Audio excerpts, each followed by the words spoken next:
지난 넉 달 동안 대검과 합동감찰을 진행해온 법무부가 한명숙 전 총리 관련 사건에서 검찰의 부적절한 수사 관행이 확인됐다고 발표했습니다. 강희경 기자가 보도합니다.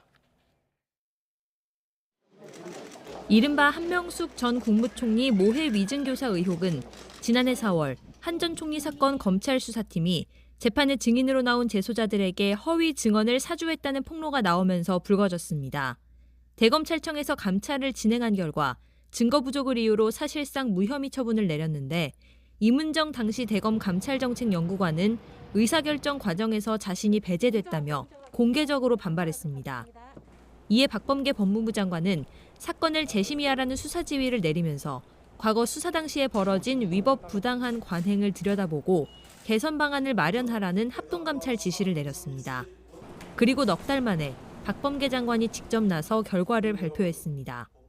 박 장관은 한 전 총리 사건 수사 과정에서 법정 증인 출석 예정인 참고인들이 검찰에 100차례 이상 소환돼 증언 내용 등에 대해 미리 조사를 받았고 협조자에게는 편의가 제공되는 등 부적절한 수사 관행이 드러났다고 지적했습니다.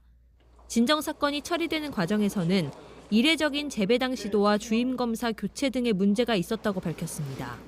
감찰부에서 인권부로 사건의 재배당을 시도하여 조사에 혼란을 초래하고 사실상 주임 검사를 교체함으로써 결론에 대한 공정성 논란을 재발 방지를 위해 법무부는 검사의 증인 사전 면담을 최소화하되 면담할 경우엔 의무적으로 그 내용을 기록 보존하도록 하기로 했습니다. 또 특별한 사정이 없으면 토지 관할 원칙을 지키고 수사팀을 꾸릴 땐 배당받은 검찰청 소속 검사로 구성하는 등 사건 배당 기준을 일정하게 정립해 나가겠다고 말했습니다. 다만 모해 위증 의혹 자체에 대해서는 대검에서 결론을 이미 내린 만큼 이번 감찰에선 규명하지 않았다고 덧붙였습니다.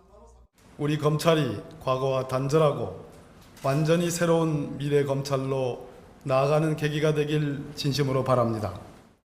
수사 당시부터 감찰이 마무리되기까지 내내 잡음이 끊이지 않을 만큼 정치적으로 민감했던 한 전 총리 사건. 이번 대대적인 합동감찰로 비로소 논란의 마침표를 찍게 될지 주목됩니다. YTN 강희경입니다.